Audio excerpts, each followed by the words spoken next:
So thanks to Holly Short, I borrowed some of her slides and her framework, although I added some of my own photos. For example, there are bird stewards in our first year, 2019. That was the first year we did bird stewarding. In today's training, we're going to talk about what is a bird steward, some focal nesting species in Florida, the 5 species we watch, potential disturbances to nesting, opportunities to educate and engage, important contacts, and then Tyson Dallas will talk about FWC and local law enforcement. This is the Wilson's plovers pair. I first saw them last week, and they were right next to each other. The male, it has the darker band. This is the female. He's sleeping. She's almost awake. And I've seen this pair now 3 times. They're near the new pond at Stump in the back. So I think, so far they don't have a nest, at least that I know about. But I think we have to watch that area and make sure we don't have to extend the ropes, because right now the pond is not roped in. So what is a bird steward? First of all, public outreach. The FWC and the Florida Shorebird Alliance has fabulous materials that normally we hand out to people. So that will be one of our discussion questions. If we're supposed to stand 6 feet away and wear a mask, should we be handing out brochures to people? We could put brochures in the kiosk and just tell people about that. A Tale of a Turn books are available at the Englewood Chamber of Commerce, and we're thinking about making them available in the park office too. So you could show someone the book and say, when you go to your car, feel free to pick up a book in the office. We also, Carol and I, got a grant from Coastal and Heartland National Estuary Partnership last summer. And we put together a quick guide to species identification, because sometimes people will ask you, what's that bird? So there's a tricolor heron and breeding plumage on the front cover, and it has most of the birds that we see on Stump, at least during nesting season. A bird steward answers questions, and we also have an Ask Me About the Birds sign. We don't have t-shirts, we wear vests because we don't have enough money yet to buy t-shirts for everybody. Unless you want to buy your own t-shirt, we could probably figure that out. We do have a scope available from Coastal Wildlife. So if you'd like to use the scope, Carol will talk more about that later. And here's a person on Stump using a scope to check on little baby Wilson plovers chicks. So bird stewards engage beachgoers. They try to get people interested in our little birds so that we can help protect them. You can see at the end of Stump, this is the Boaters Beach, and there's a lot of boaters there. And so there's potential disturbances from dogs coming up the beach, etc. Bird steward tries to minimize disturbances. So if you see a disturbance happening, you probably need to do something about it. Basically, we can try to control disturbances from humans. Oops. As much as possible. We also monitor, and here you see Brenda Curtis and Leslie Brown and Mike counting how many chicks and birds and nests we have. So our state protected species, we have 2 seabirds. One is the least tern and the other is the black skimmer. Historically at Stump, we've had least terns nest. We have had black skimmers try to nest. To mine, at least in the last 10 years that I've been at Stump, we haven't had any actual nests from black skimmers, because usually the least terns or chase them away. We have had 2 snowy plover nests in the last 2 years. Neither one were successful, although 2 years ago, the nest actually had eggs in it. Last year we didn't see eggs, but we did see a broken wing display, which indicates a nest. We have these cute little Wilson plovers. And American oyster catchers are the other state protected species. Actually, I should say that technically the Wilson's plover is not considered threatened or a species of special concern, but it is still state protected. Last year, we had a wonderful American oyster catcher, a female, who hung out on the beach for several months, but never found a mate.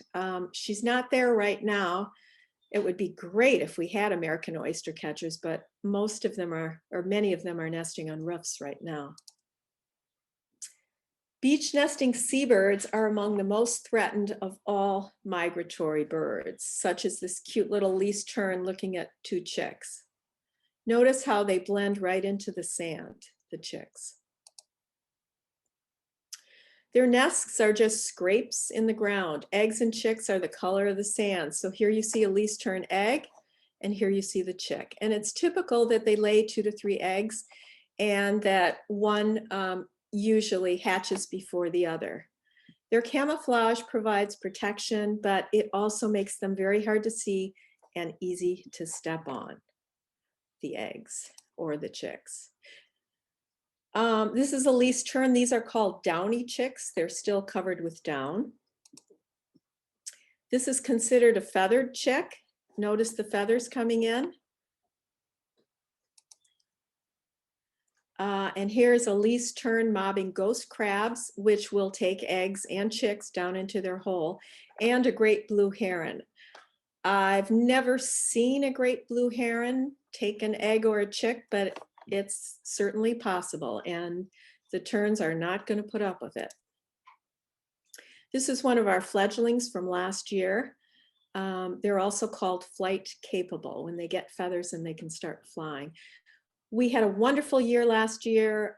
We fledged 25 chicks. In contrast, the year before, I think we fledged 1, and the year before that, we only fledged a couple. So let's hope for another successful year. This is a black skimmer with a little chick. And they frequently bring little fish bigger than it looks like the chick can eat.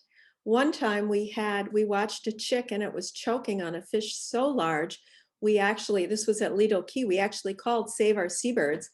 But just before they got to Lido Key, by golly, that chick swallowed the fish.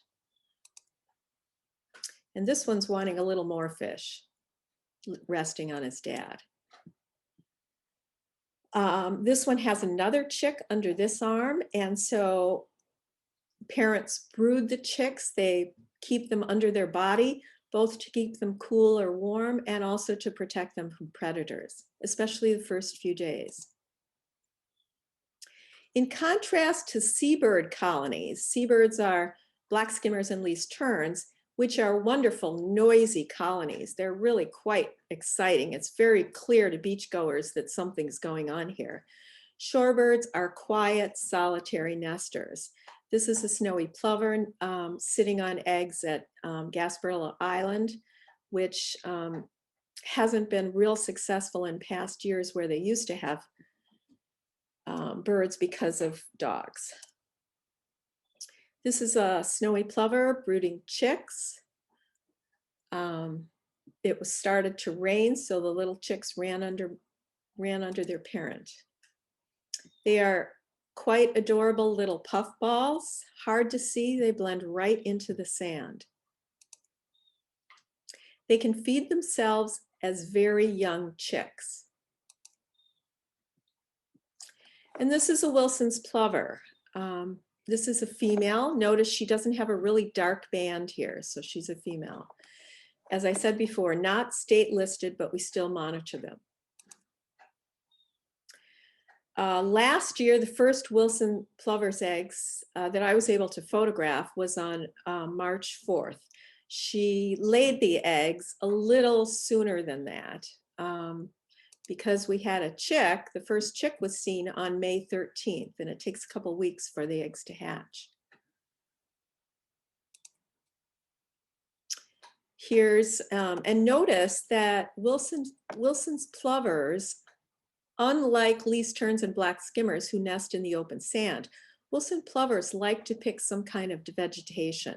So this is vegetation from 2 years ago where they laid their eggs. And there's actually another chick under, I think this is mom here.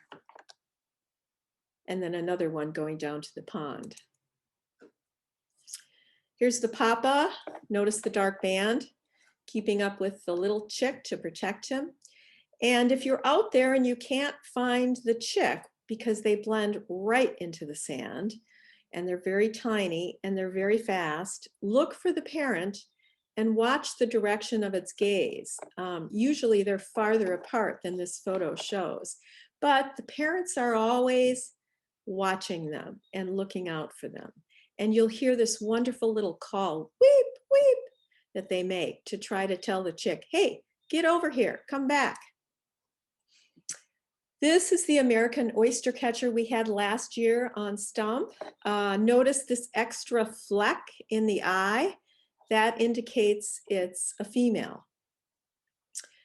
Many of our American oyster catchers nest on roofs. Actually, more than half of our least terns in Florida also now nests on roofs because there just isn't enough suitable beach for them. So equipment for stewardship.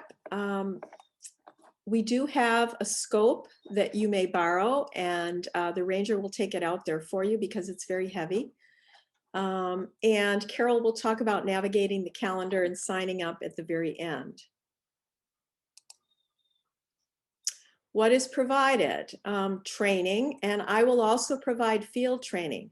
So if you'd like, you can either sign up with me or you can email me and we'll go out there and I'll show you where everything is. We'll walk the beach, we'll try to find the birds, etc. We provide educational materials. If you don't have a copy of A Tale of a Tern, I think what I'll do is I'll put some in the Bird Steward box to make it easy for you. We also have in the Bird Steward box that's in the Ranger station here, the guide that Carol and I wrote for field training this year. And we'll have some wonderful Share the Beach with Beach Nesting Birds brochures that the FWC has made. You will park in the circle and wear a green vest as a uniform. So we'll need to know at the end how many people want a vest. We have a tent that we can set up if it's not windy. Otherwise, feel free to bring your own umbrella and chairs. We have an Ask Me About the Birds sign that we'll also take down. Unlike last year, we will not be able to provide rides down to the end unless the pandemic ends and the park rules change. However, the rangers will be taking any gear you have down there. So all you have to do is walk down your chairs, your cooler, your backpack, whatever you want to bring with you, the ranger will bring down for you. And you'll park in the circle, which is behind the ropes. This is an example of the green vests. They're very lightweight, they're not hot, but they kind of do identify you. I've found that when I wear my green vest, if I walk toward the boat or beach, people pretty much automatically get their dogs back on the boat. Make sure you bring plenty of water, snacks, sunscreen, chair and umbrella, cell phone, binoculars if you have them. Bird stewards also monitor. So while you're out there, if you're not busy talking to people, pay attention. What are the birds doing? How many nests do you think there are? Pay attention to any predators you might see in observations and mark those down. Do you see any dogs on the beach? Are they leashed, unleashed? Do you see possible predators like night crown herons, crows, gulls? And if so, what's happening to them? Nesting counts. Make sure you watch for nests outside the ropes. This rope here is what we initially put up with the county last year. And you can see that we extended it all the way down here because the birds kept nesting outside the ropes. We extended it both westward and we extended it northward.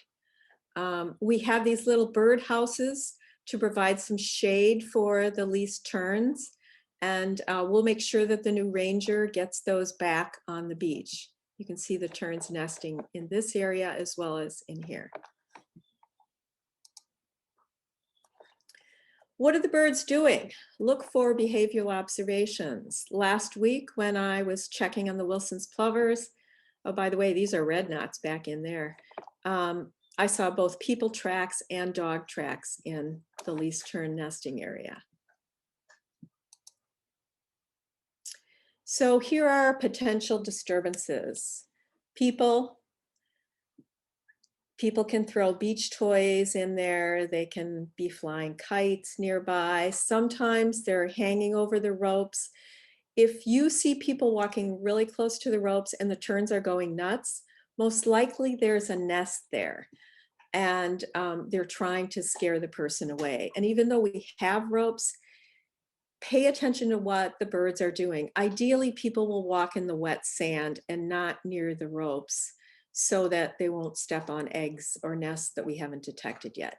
Dogs are major predators, or viewed as major predators anyway. One unleashed dog running through a colony can destroy a colony in minutes. We have predators such as coyotes, bobcats, birds. We'll talk more about those later. Things get thrown in there. Last year we had beach balls, we had water bottles, all kinds of crap. Drones are not allowed on the state park and they are very scary to beach nesting birds, especially least terns who will try to attack them. Fireworks are a major problem if they're too near to the birds. And so we really need to make sure the boaters at the boater beach do not throw off fireworks. And kites that are flown too close to shore are also very scary to birds who view them as predators. So all of these can be an opportunity to educate. So if beach nesters are kind of looking at a sign, you might want to walk up and start talking to them. If they're walkers and they have questions, talk to them about it, people with toys, etc. I have a grant for this year to work with Sarasota schools. So we'll be making the kids will be making some signs with comments that they want people to pay attention to. So in addition to the standard FWC Florida Shorebird Alliance signs, we'll have other signs drawn by children with information from Florida Shorebird Alliance on the bottom, so people also see them as official. So in addition to talking to people, getting them excited about the birds, etc., we greet beachgoers. We try to avoid a potential disturbance. We try to encourage people to walk around birds rather than right through them, especially if they're, doing important things like feeding, etc. We meaning Lido Key, lost a snowy plover chick last year due to dehydration. Malnutrition. Apparently the chick wasn't able to feed himself enough. And I don't know if that was from human disturbance or another kind of disturbance. But basically start a conversation, talk about the birds, how wonderful they are, talk about potential disturbances like kites, balls, playing catch right near the area. Just ask people, could you please move a little farther down the beach? Okay, so last year I was out there stewarding and I saw 5 terns. There's actually more terns up here that aren't in the photo, just frantically yelling at this guy walking with his dog. And I don't know if you can see this, but there's a little feathered tern right here. So what you need to do, take a breath. Approach quickly and calmly. Don't yell, don't wave your arms, try to avoid causing a larger disturbance. I asked the guy, you see those birds up there? He said, oh, yeah, he hadn't even noticed them. I said, well, they're upset because of your dog. And actually, dogs aren't allowed on the beach at Stump. So please put your dog back on the boat. Those terns will actually poop on you, or they also have been known to actually attack people if people don't listen to their calls and their cries. So he said, oh, well, thank you very much. He didn't want to get pooped on. So that's the good thing about least terns. If you tell them you'll get pooped on, people will usually say, oh, thank you, and they'll back off. Kids versus birds. So here's this little kid way too close to the skimmer colony, and the birds are having a fit. Be careful with kids. The important thing with kids is educate the families. Don't touch children. Try to find the parents. Speak calmly. Educate for the right age. Betty Boust, a former ranger, if she saw anybody chasing birds, she'd say, hey, you know what? These birds are resting. They're trying to go to bed. Would you like it if someone a whole much bigger than you jumped on your bed when you're trying to rest or sleep and said, hey, get up, move, because that's what kids like to do. They like to chase birds. So that talking to kids at their level was, I think, very effective for Betty, and I often use her words.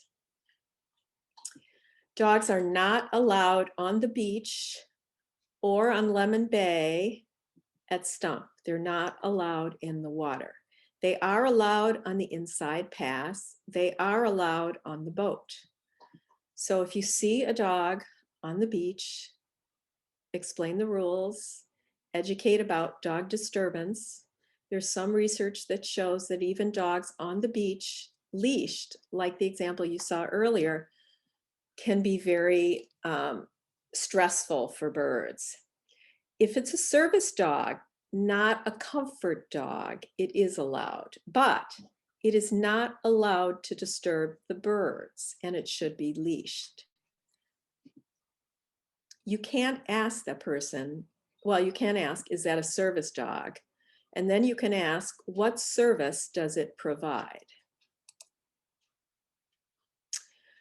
Sometimes photographers are also problems. Last year, I also caught a photographer leaning over the line, trying to photograph a little chick, and the parents were just having a conniption fit about it.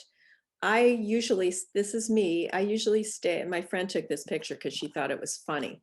When in reality, if I turned around with that length of lens, I couldn't even get this blue heron because I have to stay at least 20, 25 feet away in order to get a photograph with my camera. So if they're not disturbing the birds, start a conversation with them. These are least terns, these are Wilson plovers, blah, blah, blah. If they are, point out behavioral changes. You see those birds flying around you, they really need to be getting fish for their young ones. The ropes are just guidelines. You know, at Stump last year, we couldn't extend the ropes far enough, and we did lose a nest because it was so close to the ropes that the bird just kept getting disturbed and leaving the nest. If birds are off their eggs for 10 minutes in the hot sun, the egg might fry, and the chick might also. Sometimes education won't work. I've had people tell me, hey, lady, you can't tell me not to have my dog on the beach. You tell people that, you're going to get yourself shot at. So what do? If they're not listening, walk away. Do not engage in any arguments. Do not engage in any fights. If you see the dog harassing the birds, call the FWC or call the ranger. Predator tracking and observations. pay attention to what you're seeing in terms of predators. This is a ghost crab, which is definitely a predator. They make their holes right in there. And as you saw from an earlier photo, least terns don't like it.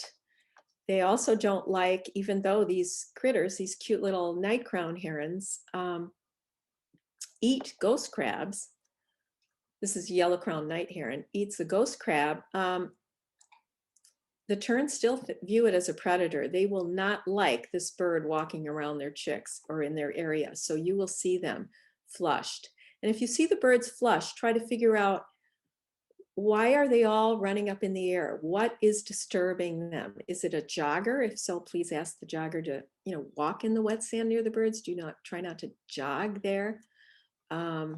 Is it a fish crow? Fish crows are nasty. They will eat chicks and eggs. Laughing gulls will also, this one has a little skimmer chick in its mouth, trying to get the fish from the chick. And coyotes are predators. This one is on Lido Key, not at Stump, thank goodness. But we have seen coyote tracks at Stump recently. Here are important contacts, and we'll make sure that you, actually, you know what I could do is put this, I could put this PowerPoint, make it available on my website, and or we can send you all of these numbers. So make sure you have FWC law enforcement dispatch number.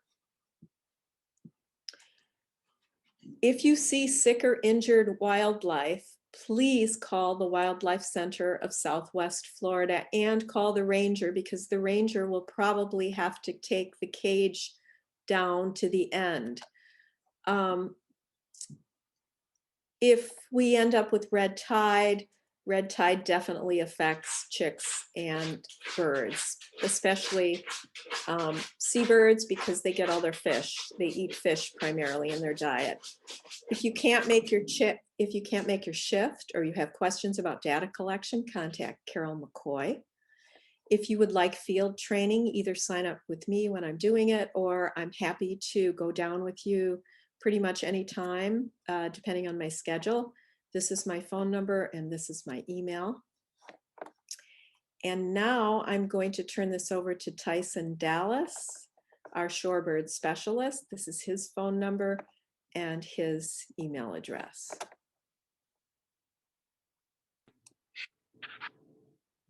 Okay, Tyson.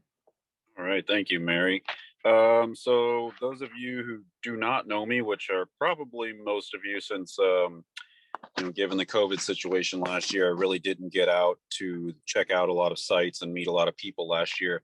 But as Mary indicated, my name is Tyson Dallas. I am the Southwest Regional Shorebird Biologist for FWC, covering the entire Southwest Florida, pretty much from Pasco to Lee County. I do want to briefly touch on the predator situation, just a couple of extra little tidbits. We are actually in the process of doing our regional predation management prioritization. And one thing that has kind of become pretty clear to us is that there hasn't been a lot of communication between partners and FWC with regards to predation events in the past, unless we have approached the partner about it. So one thing that I really want to touch on here is to document as much evidence as you can if you notice while you're monitoring that a nest has either been abandoned or has failed. Look all around the nest for any sorts of tracks, whether that's birds, whether that's coyotes, raccoons, possums, anything like that. Take as many photographs as you can, and look for things like shell fragments, stuff like that. And then also, Mary just showed you the little tracking postcard thing. I believe she said that you all have some of those available to you, and I believe I can probably get you some more if you run out. That'll help you a little bit. You know, it can get be a little bit tricky sometimes when trying to differentiate between dogs and coyotes, but with good pictures, we can help you try to figure that out. All right. Um, also, any so I never mind. I'll touch on that more when I get to the when I start on the protections. I'll get there. You're okay. I thought I could just go to the screen. I was going to mute myself, and then I decided not to. No, you're all right. You know, our little least terns come all the way from South America. We think they come from Brazil, which is kind of interesting to a lot of people. The other birds, however, are year-round Florida residents.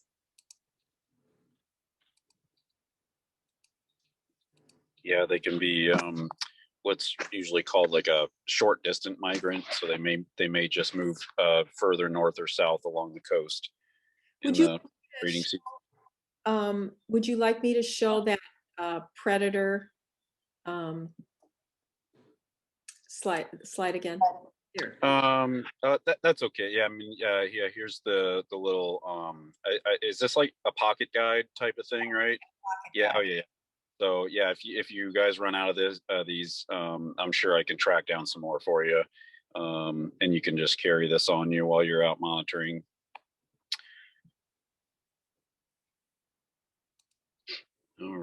All right. So rules relating to protections of shorebirds and seabirds. So generally speaking,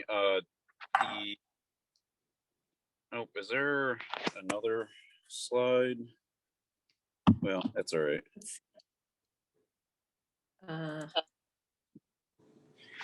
That's all right. You can go back to the other. I thought there was another slide.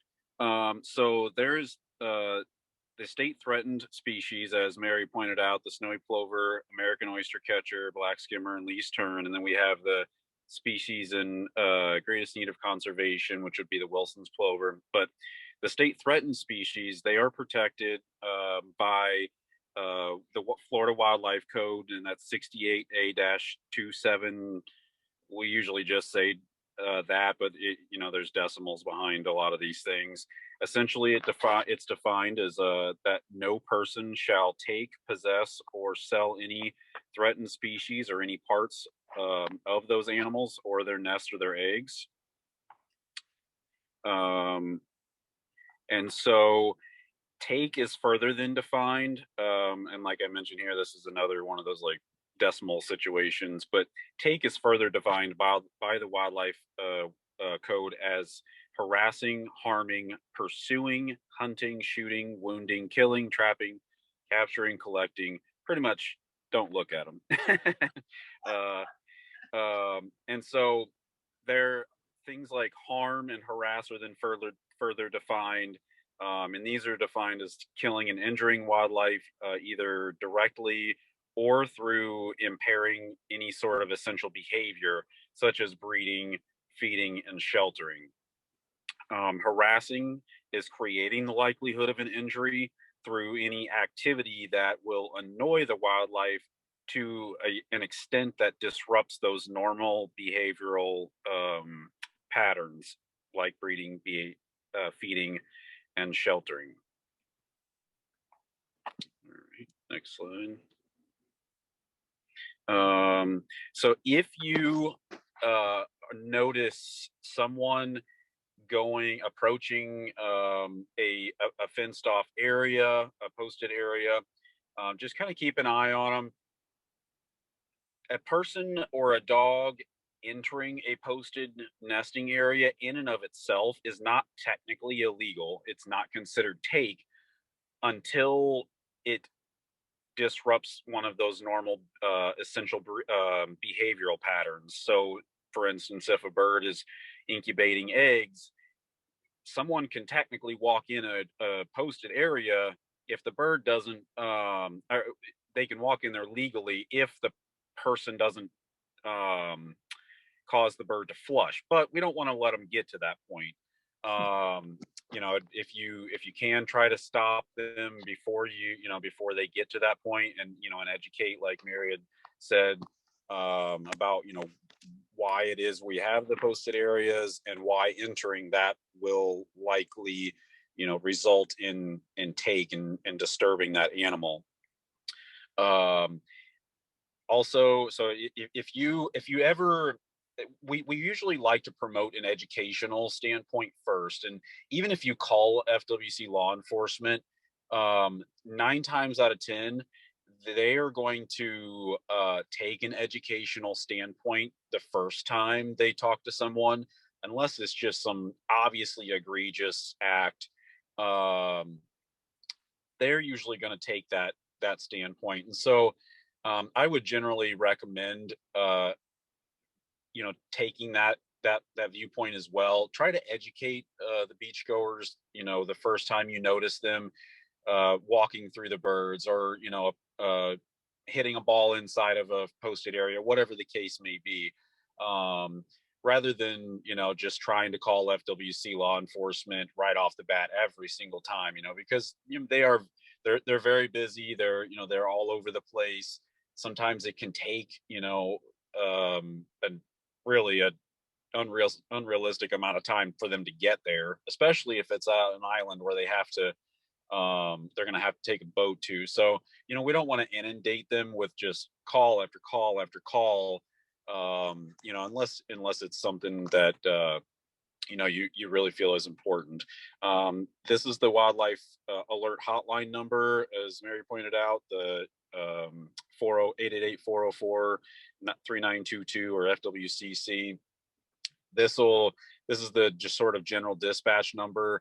And then they'll ask you where you are, and then they will then further dispatch an officer from that area.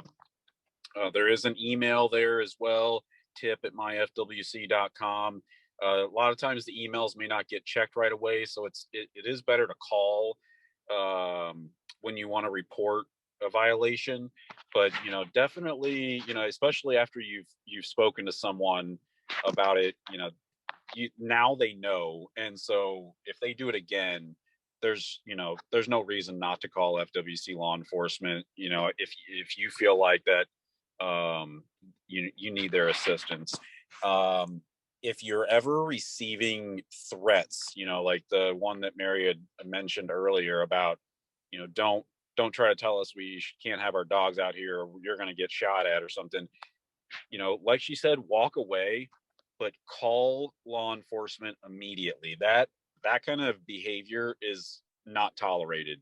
Um, you can call the rangers, you can call local law enforcement, FWC law enforcement, any of them. The FW or the park rangers don't really have a lot of, like, citation authority. They don't really have that authority, but they can certainly try to de-escalate a situation. But do not hesitate to call local or FWC law enforcement if you ever get any sort of threatening behavior from people like that, or if they ever approach you and try to knock your binoculars out of your hands, or a camera or anything like that. That threatening behavior should not be tolerated. So please call either FWC law enforcement or the 911 for local law enforcement. Please take as much information down as you can whenever you want to call FWC law enforcement to report a violation.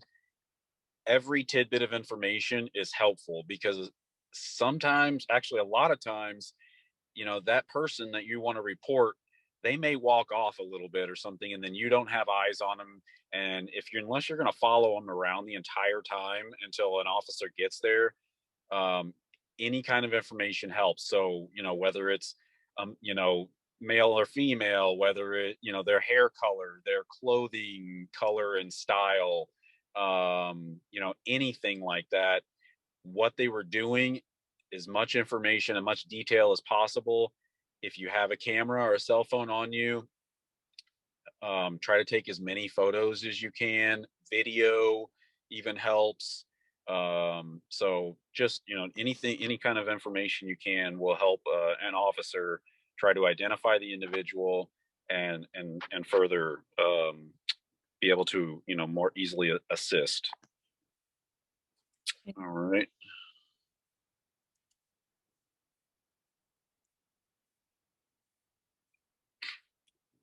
And Go ahead, Ty. are these for you, Mary, or me? Oh, these are for you. Stay connected. Florida Okay.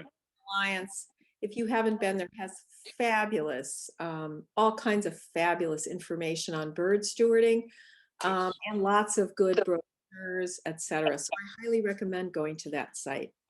Yep, there's a resource tab at the top, and you can find all sorts of information, the various protocols and some brochures. And if you're ever in a pinch for needing signs, and I'm not able to get you some signs right away, you're there. All of our signs, or most of our signs anyway, are on the FSA website as well. So you're welcome to print off a version of your own, a copy of your own. And especially if you have a laminator. I know not everybody has a laminator handy, but that helps to just protect them from the elements until we're able to get you a more sturdy sign. And then Florida Audubon, I'd always reach out to Florida Audubon. Holly Short is really helpful. She doesn't necessarily cover Charlotte County, but I'm sure she'd be more than helpful to help out whenever possible. We have a new Audubon person for Collier and Lee County, and I'm not sure if she technically covers Charlotte County, but her name is Rochelle Strecker. I can give her contact information to Mary, and she can further give that out to you all as well. She just started a couple of weeks ago, so she's just getting settled in, but I'm sure she'd be more than happy to help out in any way she can as well. So thank you. And I also want to thank the bird stewards and ranger, Melanie Luce, who helped us put up the ropes at Stump earlier on a very cold day, as you can see by the way I'm dressed. So let's see. Brian, are you there? Yes, I'm here. Do you want to make an announcement? I just want to go over a few things following up from both yours and Tyson's presentation.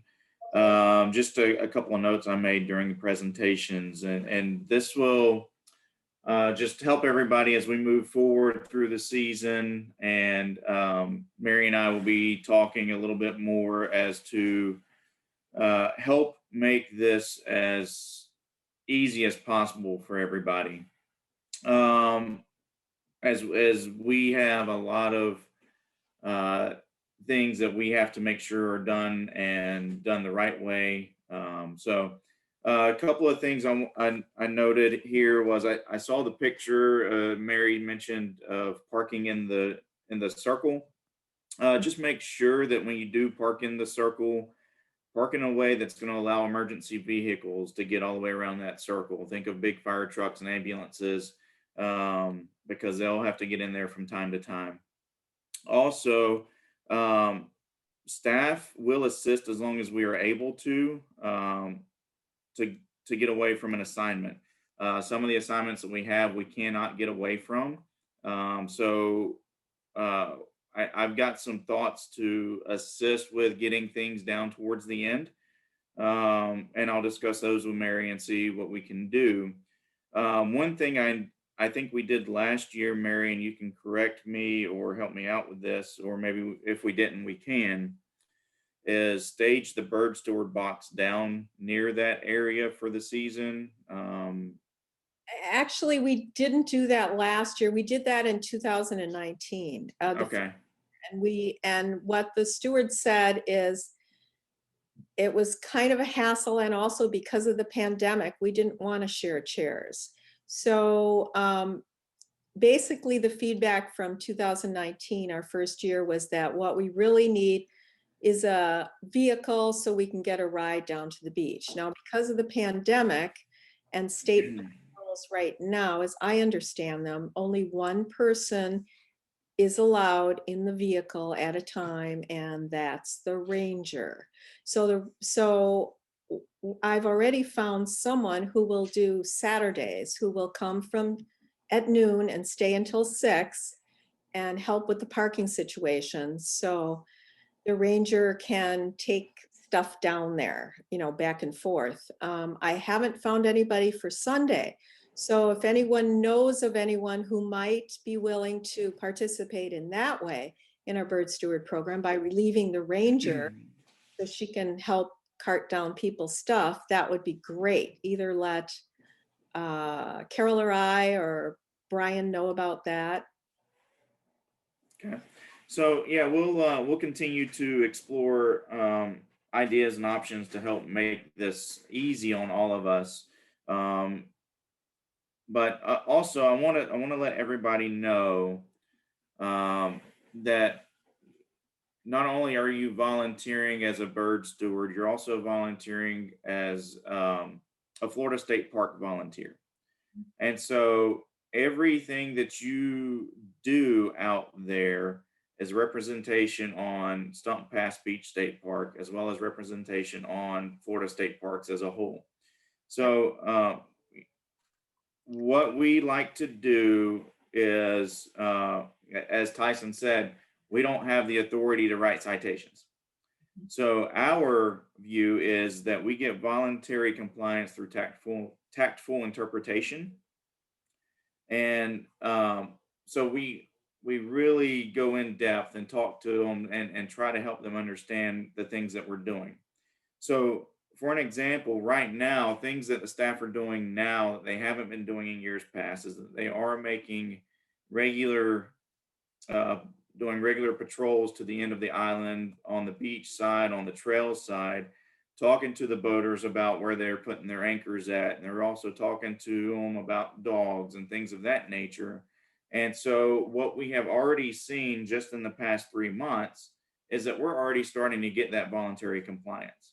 Good. Now, as things move forward, we may get a different crowd in, and it's just going to be it's just going to start over. But the good thing is that if we are consistent in the message that we provide, then eventually we'll get everybody on board, and it may take a couple of years. Mary mentioned kids, talking to kids, and Betty Boust. I love that woman. She's great. She had a way to talk to people, and Mary mentioned at how she explained things to kids, but in all reality, you can explain it to an adult the exact same way. Yeah, true. And it's wonderful. Things to remember though is anybody with disabilities and small children, get on their level, kneel down and talk to them. Get on their level, and it's just so much better of an experience for them to understand. Dogs on the beach, let's not just say, hey, dogs aren't allowed on the beach and kind of give them the 5th degree. What I'm telling my staff to do is let's provide them alternatives. We know that there's other beaches in the area that provide areas for dogs. Let's give them that information and say, hey, your dog is allowed to run free at this beach. That's been helping somewhat as well. And then the other thing I want to mention about the service animals is that service animals do not have to be leashed, but they need to be under the command of the owner. Most service animals are, but there are some service animals that are not. And also, if a service animal is not being obedient and they're causing a ruckus, then we can ask that the service animal leave the park, but we cannot ask for the owner of the animal to leave the park. Okay. And so with that, I don't have much more than saying hopefully we have another great bird season this year.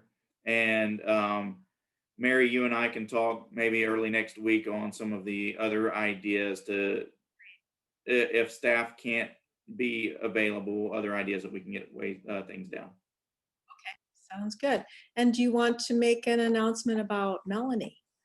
So Melanie Lucci, the one being circled there, the one in uniform, is our new park ranger for Stump Pass. She has been a great employee.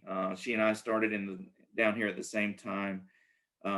She is our new face. She's been great with the visitors and really getting them the compliance that we need. So she'll be out there, and then we got a couple more folks that we're hiring on now. So here in a few weeks, we'll be staffed back up at Stump Pass and have. I'm not going to say we'll have the ability to do more, but we'll have the staff that we need to get some things done. Great. Thanks, Brian. You're welcome. Susie, do you want to say anything? Susie? First, let me check my connection. Can you hear me? Okay. Okay. Because sometimes I go in and out. Yeah, I have a couple things. Yeah. So first, I wanted to let you guys know, as of yesterday, we have the 2 Wilsons and 2 snowy plovers at Stump Pass. One of our monitors saw 2 snowy, so we're very excited about that. The county does have contract monitors out there all season, and they're monitoring and doing surveys once a week. So just to let you guys know, you might see them. And let's see what else. I made a bunch of notes, so give me time. Oh, I wanted to let you know about the county has brochures that have a list of all the dog-friendly parks in Charlotte County with the addresses. I will give those to Mary. If you want to use those to help assist in educating people about where dogs are allowed, that would be perfect. Great. We have some new educational signage that we're going to be posting at the area this year. I've asked Mary for some assistance when we start to see hatchlings start to cross from the nesting area, the roped off area to get to the shoreline. We have the chick crossing signs. So some heads up on where a good place to place those are would be great. And then I also made some educational signage about each of the nesting species, showing their eggs, the actual hatchling look, the way the chick looks, and then the adult. I'll be posting those at the roped off area. Also, feel free to move those if you guys want to utilize those in your talks, because I don't know exactly where you stand. If they're just the corrugated plastic with the H frame, so you can just lift them up and move them wherever you'd like. If you want to utilize them, feel free. Great, thank you. And then also, expanding those areas once we find out where the birds are actually going to nest. Again, I've worked with Mary. We've left some supplies at the ranger station there. If you need anything else, please don't hesitate to speak up and we'll get that to you. String and line, stakes, the flagging. Let's see. I think that's it. That's what I got. Okay. So last year we saw our first Wilson plovers eggs. Whipple is the what we call Wilson plovers. On May 4th, the chick was first seen on the 13th, and the first lease turn came on the 16th. So we're thinking that we might start the program a week after Easter, maybe April 10th, unless people want to start sooner. But because it is helpful, a lot of people say, I don't see any birds in there. What's going on? And so it can be helpful to say, yeah, we'll have lease turns hopefully appearing in mid-April. People notice those, whereas you're lucky if you can find the Whipple chick or the Whipples. So it's not quite as easy to steward for those. So do you think that a good start date would be the April 10th, or would you like to start sooner? So now I'm asking for info and feedback and questions. What questions? I would love to start sooner. Okay. When do you think we should start, Deborah? Whenever you're ready, Mayor, I would love to join you whenever you go down. Okay. All right. Rest of the people? Yeah, you Feel could the use same the way. chat I'd like- box to type in. Well, or, So we could have a record of it. Might be nice. oh yeah, okay, that's a good idea.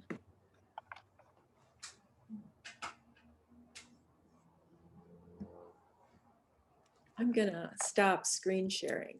I know the questions, so I can see a chat box. Okay. So the sooner Oops. the better. Okay, well, we have to work out with the park, how we're gonna get you down there, right, Brian? So, so we have to find some volunteers, I think, to help relieve the rangers. So what date do you want to start? That's what Carol asked. Oh, good question. I'm sorry, Barb, I didn't cover that. You know, most stewards work 3 hours. We've had a 2-hour shift. Because it's going to take you a half hour to walk down there and 20 minutes to a half an hour to walk back. So it will be a 3-hour shift. So I don't know, maybe we should start, is April 1st that weekend too soon, or should we start in March? What about the rest of you? I'm available. Looks like people are anxious to start. I don't want you to get burned out though, because the most important weekends we need you are Memorial Day weekend and 4th of July weekend. Yeah. So if you don't get burned out now, we really, really, really need you for those weekends. Although Easter might. Okay, So you want to start the first weekend in April? I think so. Rather than April 11th, or let's see, because I think it's going to take us a little bit of time to have the park hire another ranger and figure out the transportation thing. What do you think, Brian? When would you like to see us start? You have a preference?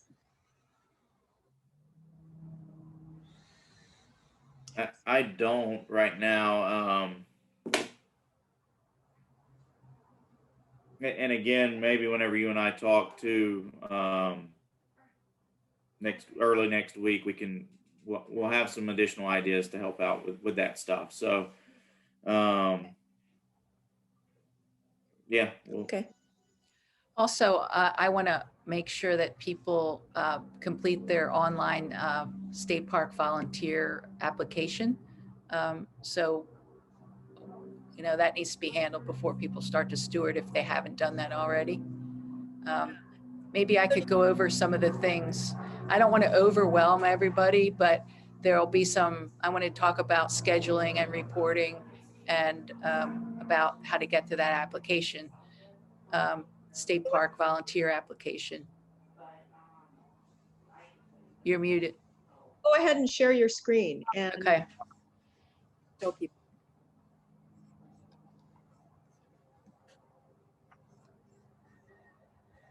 Okay. I'm gonna first go with the sign up. This isn't live yet, but we use Sign Up Genius to handle shifts. I'll send everyone a comprehensive email with all this stuff in it. So just pay a little bit of attention to what I'm saying and don't be overwhelmed. So you'll come to this link that I'll send you, and there'll be a bunch of little boxes here to sign up for your date and time. So I'll have each shift, which we were doing 12 to 2. We might make it a little earlier. So we'll have 2-hour shifts. And then we like to have at least 2 stewards a shift, just because it's good practice to have 2 people working together, at least 2. The other thing will be the online Google form that we're using for shift reporting and your observations. We want one of these per shift, so you'll want to make sure you kind of collaborate on what you've seen with the other person you're with. And it's just some basics. We might add some more to this. It'll track predators if you've seen any tracks, how many birds you saw, if you had any dog, if you needed to contact FWC or the ranger will want to know about it. Here's the predators. and if you handed out any educational materials. Okay, here is briefly the online application form for state park volunteers. I'll give you the link to this, but what I want to make sure you get is it will ask what location you're interested in. And this is the box you'll put in Stump Pass Beach State Park. And then also down in here, put that you're interested in bird stewarding. So then this will be easy. I could get with the with Joe to go over to make sure he's a ranger, to make sure everybody's list is checked off the list and will be able to get on the beach and start volunteering. So that's kind of all I have there. So again, don't want to overwhelm you. I'll get this in an email to you so you could just click links.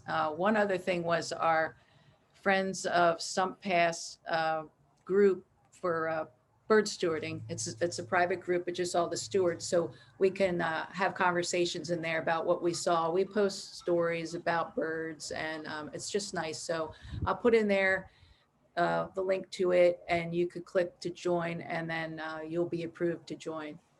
So it's just us and not any creepers.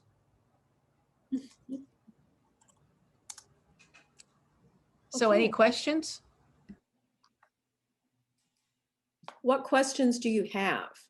Robert, do you want to say anything? You're a monitor and you're out there quite a bit. No, guess not. Any other questions anyone has? Yes, Linda, you need to unmute yourself. Okay. If you registered last year as a state volunteer, do you need to do it again? Carol? You won't need to register, but you need to, we'll need to check if your paperwork needs to be renewed. It's renewed yearly.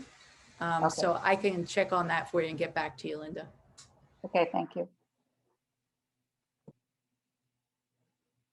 And that's the volunteer agreement that Carol was talking about. We do a volunteer agreement every year. The application's good once it's been submitted. Is this primarily done on Saturdays and Sundays? Yes. We do it Saturday and Sundays. And when there's a holiday, we try to do the day before and the day after the holiday, just because people normally are more on the beach at that time. We don't have enough stewards or enough, I think, power at this point to do more than Saturday and Sunday. Right now, you know, ideally places like Lido Key do, they have every day they steward. But Saturdays and Sundays are when it's most crowded and I think we're most needed. So traditionally we've done 12 to 6, 12 to 2, 2 to 4, and 4 to 6. Some stewards have wanted to work 10 to 12 and we allowed that last year. So, other questions? Okay, great. Well, feel free to email either Carol or me if you have other questions. And again, if you want to sign up for field steward field training, bird steward field training, email or call me or text me and we'll set something up. So thank you very much. Really appreciate your being here. Really appreciate your being willing to protect the wildlife we have at Stump. Anything else, Carol, or anybody wants to say? Now, I just wanted to thank everybody for taking time out of their day to learn about the birds and volunteer. Thank you so much. Thank you. Great. Thank you, Carol. guys. All you do. Bye, everyone. Bye-bye. Bye. Bye-bye. Thank you.